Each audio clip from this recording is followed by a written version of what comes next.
Hey, here we are again. Welcome back, Hualani and Marie.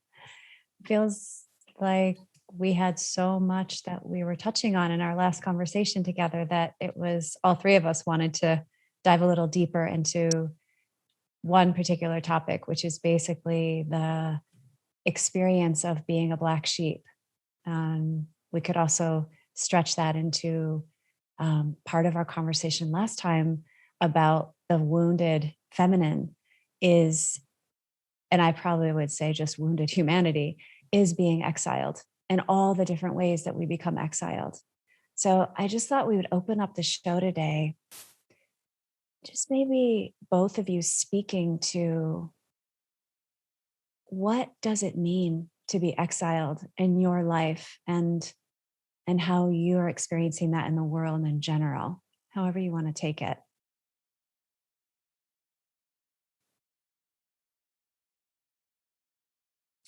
This is something that has been a prevalent pattern in my life since early age, as I'm sure it is for many. It just shows itself because of the nature of the spirit that is the Black sheep and does become exiled as a result of that, but also for the feminine at large.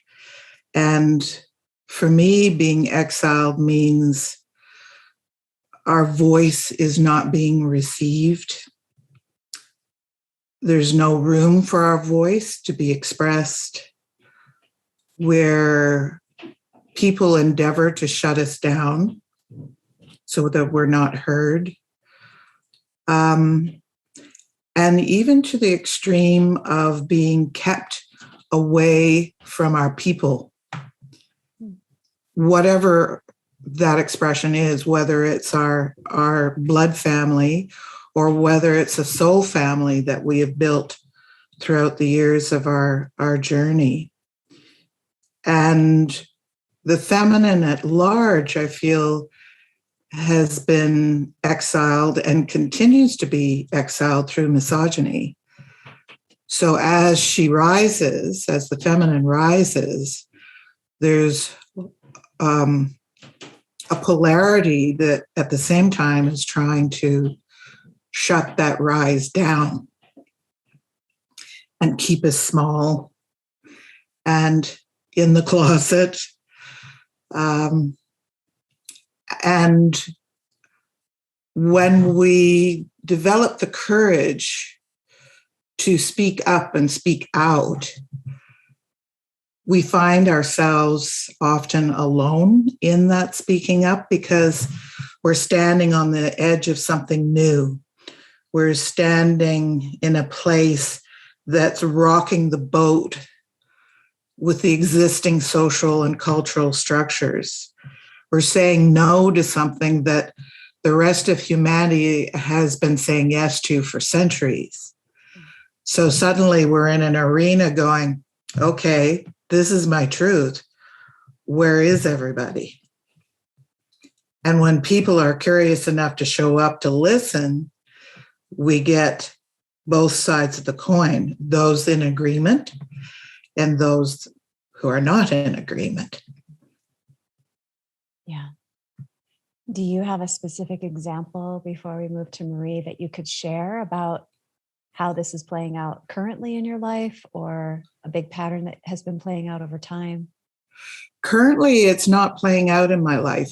I feel that I've built enough substance where the people around me are in alignment with who I am, who I'm becoming, and what I'm sharing in the world. And I think that's ultimately where we find ourselves standing if we hold steadfast in our sovereignty. Where I remember it playing out was mostly in my teenage years when I was finding my voice and speaking it, and how the backlash that I would get, where I was being called the Black sheep, not specifically in my immediate family, but my extended family, particularly around religion, because I would always speak up when they would tout the Bible, passages from the Bible, and then in the same moment judge people of other religions that were not in the same alignment.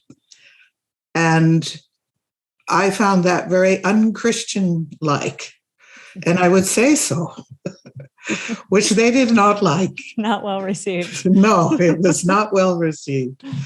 So I could see clearly that they weren't standing in the truth of the Bible for what verse they were bringing forward. Mm-hmm. I was not a follower of the Bible per se. I went through Sunday school, but my religion was something other than the church. But I think because of that, because I was standing on the periphery, I could see more clearly the patterns that were taking place. And because I was the messenger, then I would get the backlash. Mm-hmm. Yeah. And I think that's the whole notion of a black sheep, is that it's basically someone who has a message that no one wants to hear, or has a particular kind of medicine of naming the obvious, or the things that seem so counterintuitive, or in that way contradictory, the example you just described, and then kind of being shunned for it. So mm-hmm. Thank you for that. And we can elaborate on the definition. Marie, where do you want to take it from here? Do you want to add to the definition? Do you want to share a little bit more about your experience with black sheep energy? I can very much identify with what Hualani just told us. Mm-hmm. In my case, I had the feeling very early on in my life that I was somehow different than everyone in my immediate family. I have three sisters, and both my parents made me understand that I'm the difficult one, or the odd one out. Mm-hmm. I didn't understand it as something positive when I was younger. I felt isolated and exiled and lonely in that, and I didn't understand why people were scared of me, because that's the feeling I had, is that my immediate family was somehow afraid of me, or of what I had to say, or of my temperament, or I'm actually quite a peaceful person and calm, but there are some things that just trigger my buttons, and then I just can't take it, and I get severe. Then I will say something. I won't just stay quiet, and I could never do it. But so I was always aware I was the black sheep. I wasn't always comfortable with it. Nowadays, I am completely and totally fine with it. If I'm seen that way, because we grow. But I think the most severe for me was as well in my teenage years, because it's a very intense time, I think, for everyone, and your hormones go haywire, and you learn to understand yourself in a completely different relationship to everyone. But it's also where I think I experienced my most hurt, in being the black sheep. And also regarding the church, I had very similar themes, because I came to understand what the Bible told us about Christ as something completely different than what I was generally told at church. And I always had this feeling that if Jesus Christ were looking down on us right now, or at us, or from wherever he would be, he would also feel the same, that the world was misunderstanding completely his message. So I've also, when I was younger, actually my youth, I worked a lot with the youth in church, because it was so important for me to change this, in order to make people understand, for me, the way of understanding what Christ's message was about inclusivity, and was about unconditional love in a way that we will never understand as a human.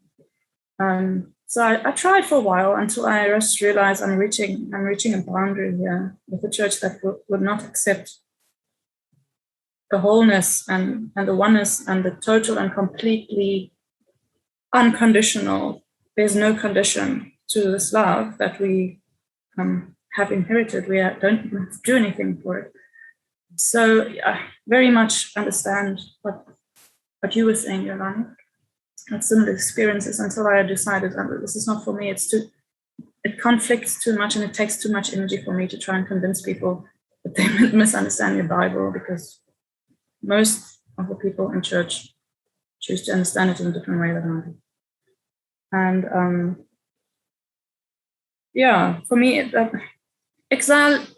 be exiled is for me twofold. So it's to stand out,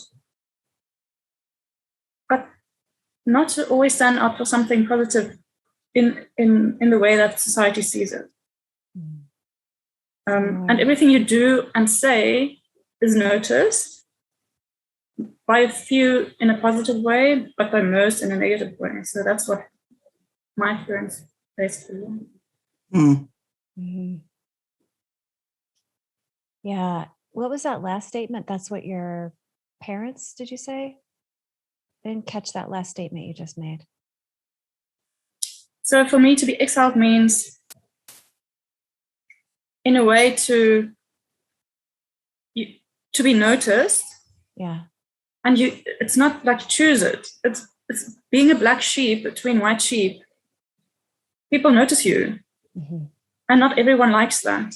Mm-hmm. Not everyone likes noticing something is different. And you're not always aware of what are you doing differently, or what's wrong, or why are the people looking at you in a different way, or why are they receiving you in a different way than the person next to you. So I think being a black sheep and being exiled will always get you noticed, even if you try to hide. Like I was actually quite introverted and shy, and I didn't like attention. But people were always noticing me and what I said and making comments and hurting me. So I think mostly when you're a black sheep, especially in your younger years, you are being noticed for what society deems negative aspects. Mm-hmm. And that makes you feel more and more exiled. And it makes you feel like very alone in a way that you can't even understand as a child or as a teenager.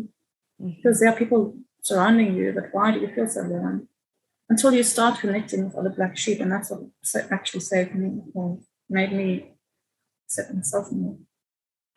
As you actually found more that were also being exiled, and you could gather together. In my teenage years, actually, I realized consciously that I am drawn to people who are different. Mm-hmm. And that I chose my friends, or those friends chose me, that were somehow not the norm, or it's not a great term, I know, but that were somehow also standing out, or that were maybe a bit weird, or a bit arty, or a bit up there, and I had a very, very soft spot for those people. My heart just opened up when I got to know one of them, and I could recognize them from a mile away. Yeah. Yeah. I think it's so powerful because both of you are speaking from where this originates, and it did for me too, was in my elementary school, junior high, and high school, where probably it was the time where it all got rooted in my own psyche. And to your point, Marie, I didn't know that I stood out. I didn't think that I was any different. I just was doing what I was doing. And so the people pleaser, the one of me that wanted to belong and fit in, was completely scrambled, because it felt like being myself meant that I would either be put on a pedestal or I would be knocked down over and over again. And so it wasn't clear what was safe to do in order to get basic need of belonging met. And there's such an innocence to that phase where we just don't know that we're that different. And I resonate also with, I've always been drawn to people who are outside of the box. And I wouldn't have known that at the time. I wouldn't have been able to put that language on it as a teenager, but as an adult, I am always drawn to people who are doing things a little bit differently and sort of shaking up the status quo. So is there any other comments you two want to make on this before I ask another pointed question? Well, the word that came up for me was misfit. Yeah. Exactly. All us I know. misfits and weird creatives, Yeah. right? Like you really can't classify us. Mhm. People try to pigeonhole, but it's impossible. And I think it's a little bit elusive too, because just when you think you've got us pigeonholed, everything changes and you become something else. Mhm. Yeah.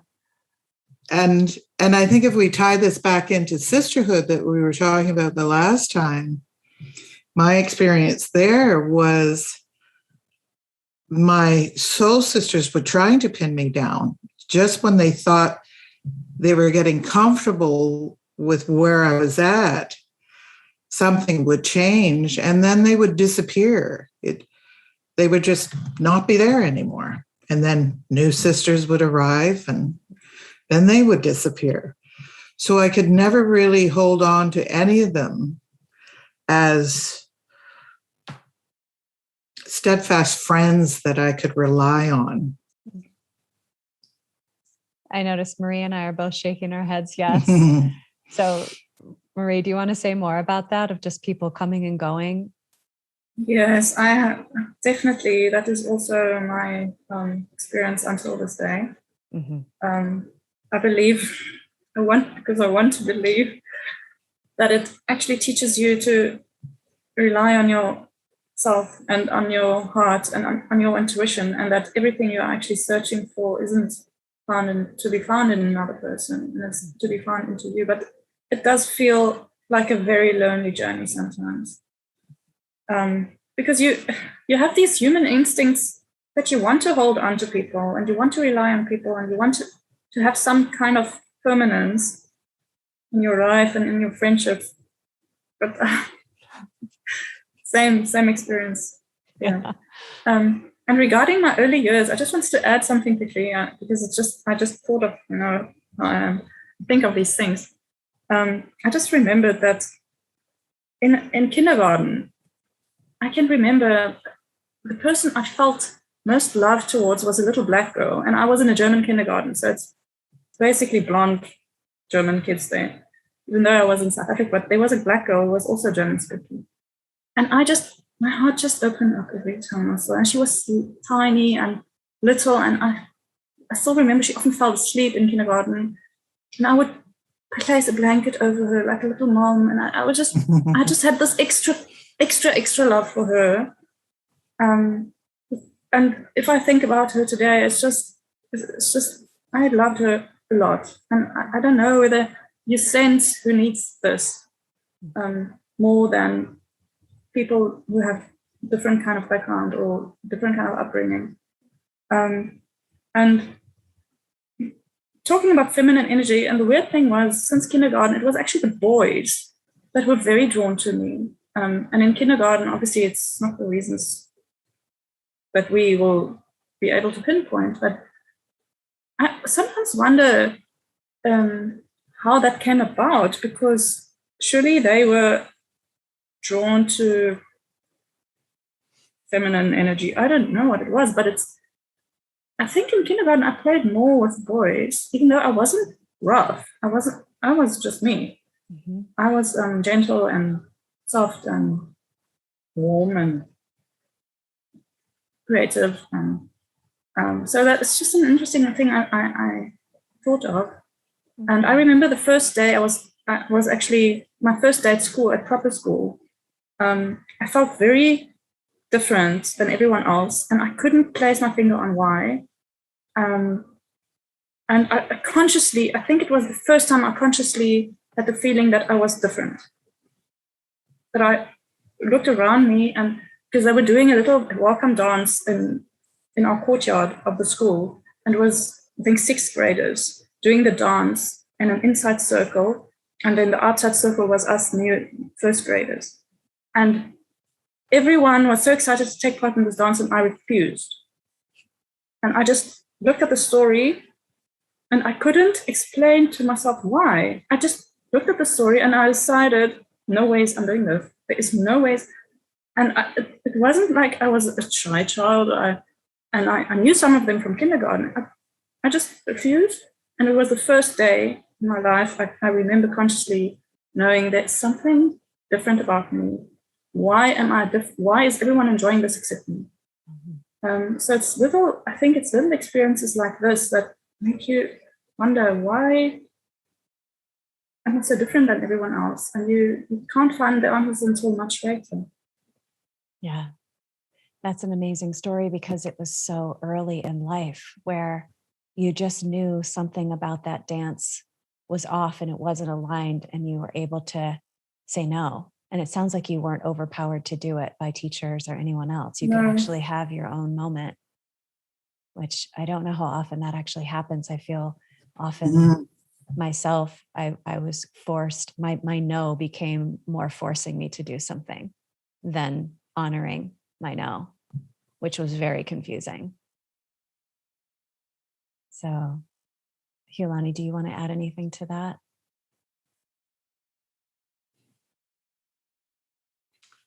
No, nothing's coming forward to expand on that, other than agreeing with you where our no's aren't often received fully. Right. Becomes an excuse to have power over. Yeah, exactly. When someone stands firmly. Yeah. So I remember lots of experiences of being overpowered by adults and not honored for my uniqueness. Yeah. So we're building sort of a framework here of this starts very early. It happens to certain people. They don't even really know it's happening because they don't realize they're different. All of us are speaking to that. And then there's this exile that comes with it. But Marie, you had said something when we touched in a couple of weeks ago about looking, I wrote something down. Oh, you were talking about why the role is so important. And you know, what is the medicine of a scapegoat? And I think what we were talking about is when you speak about what's real, you know, in the dynamics and in the energy between people and community and systems at large, it really bucks the system. So I wonder if we could spend a little bit of time, and there's many threads I want to go back to, but just talking about, for those of us, and definitely in adult phases right now, who are really struggling with, oh my gosh, my friends are turning over again. I'm losing everything again. I can't, you know, hold on to anything. I'm being asked to turn towards myself over and over again. I'm learning how to befriend isolation. I'm learning how to find peace in the fact that I'm never going to really belong. And so what's the medicine? What do you both feel like you've been able to bring forward into the world because of this experience? And how could that be helpful for other people to hear? Well, for me, I remember a couple of instances in public school and high school. Public school, my writing skill was being honed, and I would always write about things that hadn't yet to be conceived, like a house built underground. I remember in grade 7 writing a story about a particular kind of architecture of house that would be mostly submerged underground. Kind of interesting for grade 7. And then in high school, in art class, I would always do things that were abstract that my art teacher could not understand. She would always call me up and have me explain what this was. So to really, I think the medicine that is there really is truth and love that's at the center of it. But to really take our medicine out there, to really stand in it, we have to step beyond the patterns of separation, to know that we are the divine in motion, that we are the messenger of the divine, that we are an evolutionary force, and that for some particular reason, our soul has been gifted with, or charged with, or blessed with, or all three, to be the messenger of the next wave. And in my shamanic practice, I actually, at one point when I was feeling very alone, I tracked it back to the first incarnation on earth. Who was I? What was I doing? And then tracked it forward into the moment. And every single lifetime, I was doing the same thing. I was in a Renaissance period of humanity. I was standing on an evolutionary edge, speaking something that was unheard of, or breaking a pattern that just did not serve the people or the planet. So it was always consistent there in my soul's journey. Mm-hmm. So I don't think we can walk away from it. I don't want to do this anymore. Mm-hmm. And then walk away, because it rises up inside of us. It's not something we decide to do.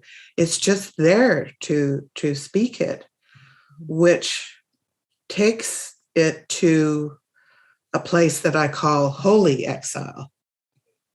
And maybe we can speak to that a little later, but yeah, I'll leave it at that point. Okay, we'll come back to Holy Exile. I love that. Yeah, it seems that part of the medicine that you're describing is shaking up the status quo, breaking down systems that no longer serve the whole, because that is where the separation is. It's keeps getting indoctrinated into the systems and into the minds of all things that are influencing young humans. So, mm-hmm. And as Marie said earlier, if we turn inward for solace, mm-hmm. and really tune into the presence that's there, the beloved that's there, we're not really alone. Mm-hmm. Agreed. And I will add a layer and then Marie, I want to hear from you about how you would describe. But I find, because I'm fascinated with neuroscience, so I'm really into the spiritual aspect of us, but I also am really enamored with our mammalian nature as a species. And so, from my study of the brain, there's a whole social engagement system that has evolved beyond just the triune brain that basically says we absolutely need to feel a sense of belonging. It says, basically with our species. I don't know if that's true, if you can find it in other species. I find a lot of that in nature with animals, with some humans, but I wonder if there is, and both of you, either of you could respond to this, and then I want to come back to you, Marie, but is it just about with the divine spirit essence of our nature, or is there a belonging when we're incarnated in a human form that we actually need to feel with one another? Yes and yes. Mm-hmm. And I think where I would speak to that, the belonging at a planetary level, is what I speak to in Holy Exile. Okay. Where we break free from the familial constellations and the mammalian resonance, and we really build the substance of a new universe that specific souls on the planet resonate with and show up. Okay, we are definitely coming back to Holy Exile. So I want to just come back to you, Marie. Do you want to add anything about what you think the medicine is for people who feel a little bit lost in this zone of being the exile? Like, what could you say to them about how it serves the world? It serves as a light. The world is full of darkness, and the world is trying to hide so many essential truths for generations already. And we are here to uncover that. So I agree with Hualani. It's to do with truth, and it's to do with love. And that is our medicine. This is our mission. And we obviously came on Earth with the commitment to accept this mission. So I don't think it's easy. People don't often want to hear the truth and the whole truth. but I do feel that we have, I don't know if you, I totally believe that you have the same experience with other people, but I have this way of leading people to the truth that they are scared of and taking the fear away. And I think the world needs so much more. And to us, it comes naturally. We don't sometimes know what the big deal is of just speaking the truth. But that's what we trained as, because since we were small, we were the ones standing up for fairness, standing up if we didn't understand something, or if something was not correct, or if something wasn't done out of the bigger love or the bigger hope, or if the bigger picture was missing. We were the ones we were like the signal. I think the black sheep is definitely the barometer of things that are not working in a family or in another system or in society. And this is our training for later on, that we just feel, well, this is what we do, like it or not, but we're not afraid of the truth. And this is totally, I think this is tied to our purpose on earth and in the universe. Oh, yeah. You're illuminating another part of it, which when we talk about the black sheep being about love and truth, I think our cultural norms is say something nice or don't say anything at all. And that is not love. That is not love when you try to protect someone from their ego so that they don't have to hear something they don't want to hear. Or I remember as a kid being asked to sit on this man's lap in the neighborhood, and he would ask for a kiss and give you a piece of bazooka. And I hated it. And I remember not wanting to do it and being told, don't embarrass him. This, you have to do this. And just how early that gets brought in of don't. And I think that's why so many people, men and women, have a hard time actually saying the truth, is because we're conditioned to be nice. And that's not across the board, but I just wanted to pluck that out because that feels like such an important part around saying the truth with love. Often is fierce, and it's calling things out that people don't want to hear. And I've had friends not want to connect after I brought something, but I have seen them evolve. And that's when I know that love was at play, and I can be with the loss of the friendship. And oftentimes we will circle back, but what does it take to love so fiercely without all that conditioning? I think is a huge part of the medicine that we bring. Yes, for sure. Absolutely. So I want to add another layer just because it's right here. It's the shadow side of that. So I have a couple of friends, we talk about this, and in fact, one of mine, she so beautifully will bring the truth. And the truth is something we could actually, clarify. What does that exactly mean? Whose truth? What truth? Absolute truth, our personal truth. But she's a seer, just like we are. And so she'll name something, but she was going through a pattern where she wasn't clearing out her projections first. And so the channel, the filter was getting distorted, and people weren't wanting to hear it because it had a flavor of her aggression. And we tracked it. And, I've looked at that in myself of like, when am I seeing something from pure, clear love? And when am I seeing something from my own unintegrated hurt that I'm still, of course, for the rest of our lives? So I wonder if either of you could speak to that side of the shadow, if you've noticed that in your life, if you know what I'm talking about.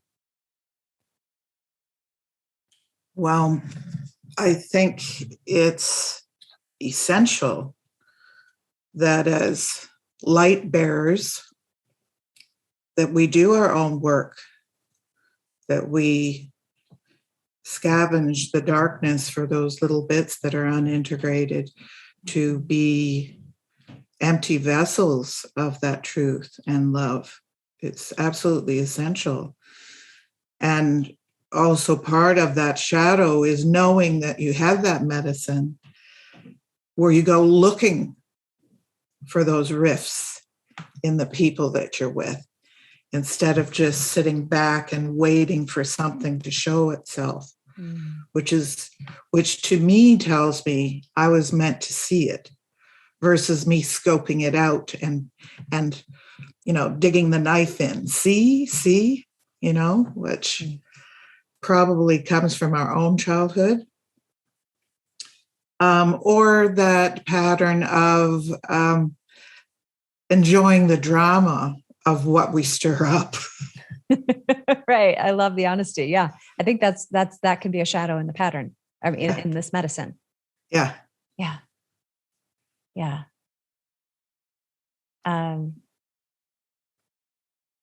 Marie, did you want to add anything to that before I?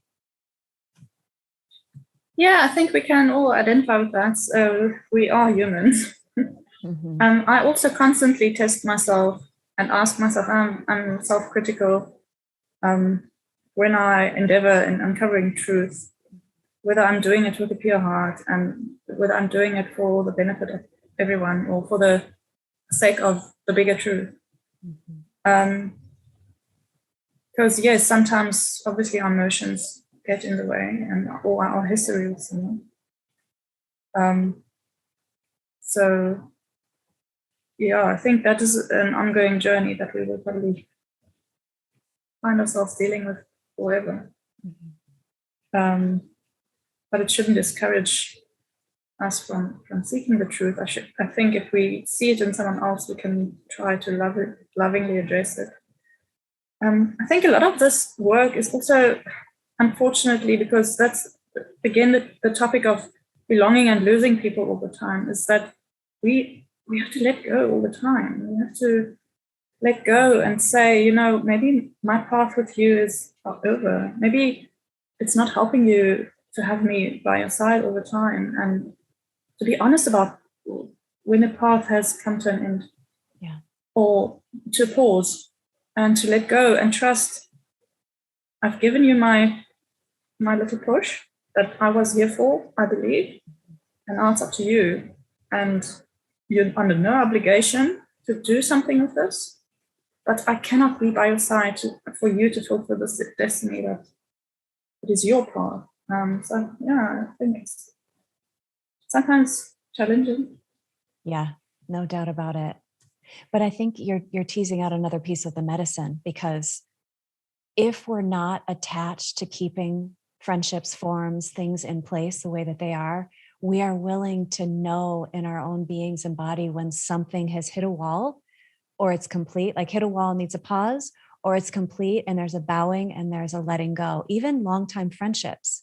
So I think that to me has been a part of that I've had to really keep cultivating, is trusting my own knowing when something's done. Because if I can see myself slip into my own self-criticism of like, well, maybe I'm just not being patient enough, or maybe, like Hualani said, maybe I'm digging the knife in and I'm seeing, my seer is trying to bring too much to the surface and this person's not asking for it. And yet if I'm going to be in this close relationship, I want it to feel like we can actually own our shadows together, because that's where the liberation is. So it's definitely a piece of medicine I think is important to tease out, along with the fierce love, is also the acknowledgement when something is complete, and to do the grieving process. And no one has to be blamed or wrong. It's just, that's what is. Mm-hmm. Yeah. Yeah. And also having the skill set to be present to the projections. Yes. You can stand in the truth and in that big love and say nothing, and the person can be throwing it at you because they don't want to feel what your presence is bringing up in them. Mm-hmm. So they project it back onto you in a myriad of ways, as you know, whether it be verbally or energetically or both. So there's a skill set that goes along with this medicine to keep our center and place of belonging in the medicine, and attuning to what is wanting to come through, and to be real in the face of inauthenticity. Yeah. Even when the people don't want to hear it. Yeah. And I want to highlight what you just said, standing in the fire when people, whether we open our mouths or not, people project all sorts of things, both kind of elating us, putting us on a pedestal, or knocking us down, and like how to stay steady. The only way that I'm able to do that is what you said earlier, Hualani, is staying in the connection with my divine nature. But my psychology and my human conditioning has a whole other journey going on. And so that to me is the biggest part of this medicine, is me befriending over and over these wounded, scared parts of my human self that just don't even know how to digest that kind of exile or that kind of feeling misunderstood. Yeah. Mm-hmm. It's a razor's edge. Yeah. Yeah. Yeah, I've gotten to the point where, from a resonance point of view, I know when it's theirs clearly, or if there's some tidbits left for me. I know it's coming from them, but there's some tidbits there for me to address within myself. Yeah. So at the end of the day, I've got homework to do so that it doesn't rise up again the next day, right? Yeah. Do either of you have tips for other people of how you cultivate that kind of resonance of discerning when there's material for ourselves to work on and when it's just purely coming from the other person?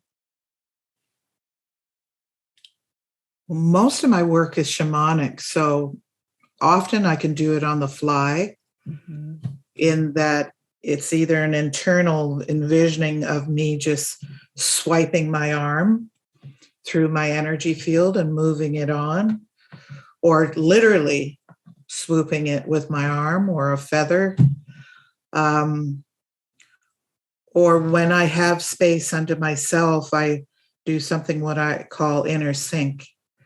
And I take my presence inward and go through all the layers, from the physical to the emotional to the mental to the spiritual, and just clearing it out, bringing the presence to it, and then bringing presence inside my body, like to look inside my body from presence into all the caverns of this temple to see if there's any residue. Great. So your approach is beautiful. It's very shamanic, very energetic. And Marie, do you want to add anything before we move on? Yes, it's always this dichotomy between, like you say, being in the human realm and dealing with all these emotions. And I have felt a lot of hurt in my life. So I'm sorry, but if you're a black sheep out there, this is part of the journey. Yes. Not always. Yeah. It's not always great. You will hurt like probably no other one person will be able to hurt. You will get hurt. You will feel all the hurt in the world, and you will have to try and not let that dim your shine.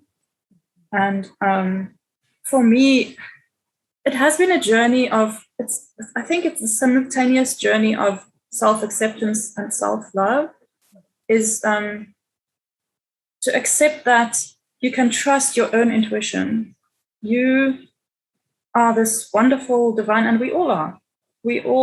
Every human is this wonderful divine being with gifts that society does not always acknowledge, but you can actually trust your own feeling. And for me, it's if you imagine yourself as a light and there's a moment that you're not sure, go back into that light and look for all the shadow.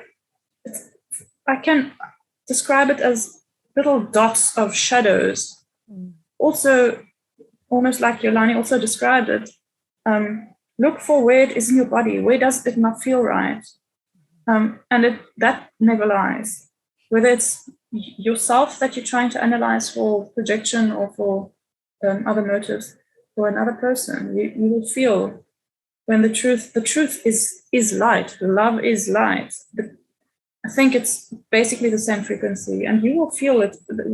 We can be attuned to this if we allow ourselves to imagine ourselves as this light. And for that, you have to have a certain amount of self-knowledge, and you will have to have traveled a bit in your life to the point where you can actually say you have a certain amount of self-love and you accept your mission, and you accept that you are a divine being of light,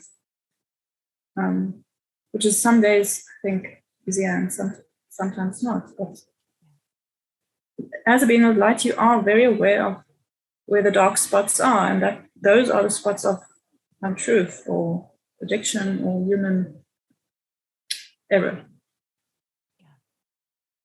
Thank you. It feels important because you're both giving different entry points of how do you do this from the inside out? How do you tune into that frequency? And I think, I will add one more layer because I agree wholeheartedly. Like, what does it take to trust our intuition is so critical. And I just know for myself that has not been an easy journey because I have a significant amount of trauma that will interfere with me knowing if I can trust what I'm sensing, partly because I would see so much and then people would tell me that's not what's happening. And then that was as a child. So I started to really doubt what I was seeing to be true. So for me, this has been such a big journey of learning to trust my intuition. And I wish I could, but I'm not there. I can't do it by myself all the time. Sometimes I have to call someone I really trust and say, this thing's coming up. This is what's happening for me. This is what I see. And I feel like there might be some reaction inside of me, which means there's something of mine. And I need them to help me tease it out because sometimes that reaction is about the other person. And sometimes that reaction is that same energy of shutting myself down that used to happen externally that now happens internally. I know that might sound confusing. What? No, it means you can't read it. You need the witness consciousness to be able to look back at it. So it's, I bow to you for recognizing when you need that outside witness, which is, I think, something we need to speak to here in that to ask for that outside assistance when we know we need it. Here's the trick for me. And then we're going to move to Holy Exile. I have to find someone that has some energetic of black sheep because they get the dilemma of being a seer. Yeah. And that very hook I have to be able to be with someone who's not going to put their agenda on, that has the ability to fully expand out into just being in the larger field of the exploration of the energy and the patterns of emotion. Absolutely. Yeah. Okay. So we've done a lot of sharing about what it feels like to be exiled, the scapegoat. And now I want to talk about this evolutionary leap to relating to our exile as a holy path. And so maybe you want to start because you kicked off the concept, Hualani. What is holy exile? And how do we cultivate that? Speaking from my personal experience, I find that once we have come to recognize that we are exiled for a particular reason, like specific to our truth, that this is our purpose and we're coming to stand more firmly in it. I'm not saying it's 100%. There are moments when we waver. But we come to an intuitive knowing that this is our medicine. It is what we've come to do and be. And we need a period of time to really gestate in the medicine of it without outside influences, anyone. And that can look like any number of ways, from hanging out in a cave, a temple, in the backyard in your favorite garden, walking in the forest every day by yourself, you name it, whatever works for you, where you can really connect in and be tuned to that medicine, to that frequency, and really accept it as a holy mission that serves the wholeness of the world. And when we do that, I'm getting shivers as I'm speaking this. When we really do that, when we say yes with our entire being and body, then something happens in the universe. There's an exchange that takes place between our inner being and the divine at large that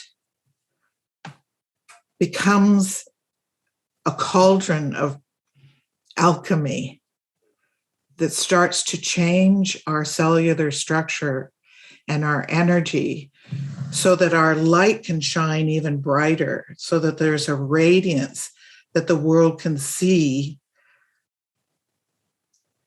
without us speaking anything. That's right. Yeah. Thank you for that. I think what I want to highlight there is, to anyone out there that doubts, questions, or judges themselves when they need a lot of solitude and need to go inward more often than people around them, to trust it. Because I fought it for a long time, because I was raised to be a very social, extroverted person.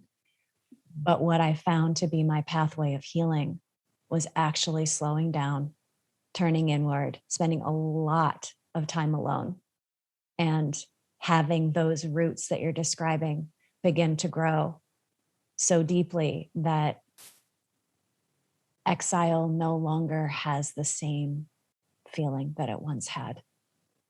Right. We become supercharged. Yeah. And I find that the earth, Mother Earth, responds as well in that she beefs up our roots from our feet and our root system in our physical and energetic body. It's like she's celebrating. Yes, finally, you've come to the truth of your own knowing. Let's celebrate and get on with it. Yeah. It's like Goliath walking into the Roman amphitheater with the lion facing the lion, right? I don't know what the goddess version is of that, but I'm sure there is one. Yeah. Well, that is such a great exclamation mark. Marie, do you want to add anything on to this whole evolutionary notion of Holy Exile? Well, I think it's a pattern that you have to make peace with the fact that the bigger reason you were being pushed out wasn't to punish you. It was to prepare you that this is where you belong. You cannot be amongst everyone all the time. You have to sometimes remove yourself into your own strength because you are so powerful. And this is where you recharge. And this is where you become aware of what the truth is, where your power is. And we are so conditioned, as you say, socially, to always be inclusive, always be around, always be entertaining, always include everyone. And the reason we feel so lonely, it doesn't have to be a bad thing. Because this is simultaneously the strength of the black sheep, is that he is able to stand by himself outside of things, be alone in a way, but it's not something negative. The negative connotation, I think, comes from society. I also think we have something very innate in our brains that wants us to belong. I feel the same. But I can tune out of it and know in this bigger sense of the truth that being outside of everything for a while is the healthiest thing I can do for my soul. I think it comes with experience and with age, that you accept this is actually something good and something you have to honor, like you say, not to run away from. Yeah. The need if it arises. Yeah. So beautiful. I think that would be my wish. And maybe you two would want to add anything as we start to wrap up, for anyone that is on this journey of being a seer and then feeling so isolated and feeling the internal dilemma or conflict of wanting to belong and feel connected, but also feeling sort of depleted by it and needing to turn backwards, and that there is something inherently trustworthy about that. But it doesn't end there.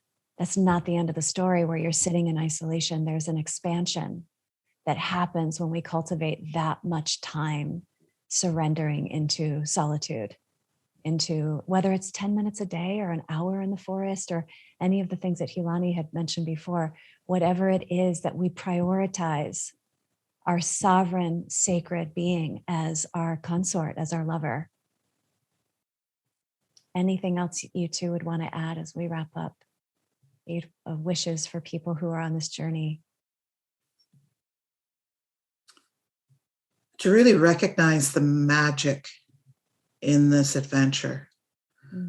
That in the beginning, we're coming to know our medicine. Then there's a period of planting seeds of our medicine. And then there comes that moment where we plant our stake in the ground. Talk about getting chills. Yeah. Yeah. That's what we've been taught. That is Holy Exile, planting the stake. Yes. Planting the stake is Holy Exile. And that even in doing that, we need to retreat for self-care and self-love, and to listen more deeply too for the next wave, because creation is an ebb and flow. So when we ebb with creation to go inward and listen deeply and take care, we're meant to do that. We're not meant to be with the groups of people. It's that communion with the beloved. And then when it flows back out again, we illuminate with what we have heard and seen in the mystery. Mm-hmm. Wonderful. And really, when we think about it, it's our natural way of being in the fullness of our humanity. It's like a human being with all chakras rocking. Yeah. I love the image of that. Thank you, Hualani. Marie, do you want to add anything else? Yes, if we use the picture of the black sheep, then if you picture white sheep as most of society, and then there's black sheep here and a black sheep there, and most of the time they don't even see each other, but they are there. And I think what really helps me is if I connect with other black sheep, and you will identify them. If you're a black sheep, you know intuitively how to identify with them. And this creates a new family. And this is the family that you were always wishing you had. It is actually these people. It is not the people you were born into. It is not your immediate family. It will never be like that, because that is not your journey. But what you do if you retreat into your own silence is you connect to all of the divine, and it becomes like a ring of fire. Because we're not just humans. More especially, we are divine souls. And the divine is not something like God sitting on his throne, looking down on us. It's right there when you're by yourself in nature, wherever you choose to be, this is where you are the least alone that you can be on this earth, because you connect to the divine in everyone and every other creature and in every tree and in every seed and to the planet. So, yes, I want to encourage people to, if they feel they are a black sheep, to not despair, because it's a beautiful journey. He led it. It sounds like it's a beautiful journey if we allow it, but also if we find each other. And so Yes. I'm hoping that this show today will attract those who feel what we've gone through, feel the loneliness that precedes the Holy Exile stake in the ground, that feels that disorientation, and that there's more and more of us that can gather and bolster and amplify one another's power. And this love that we've talked about today, like how do we internally deepen so that that is just pouring out, like you said, Hualani. So when people are around us, essentially they feel it without speaking a word. So may this medicine continue to shine. And thank you both so much for being here today.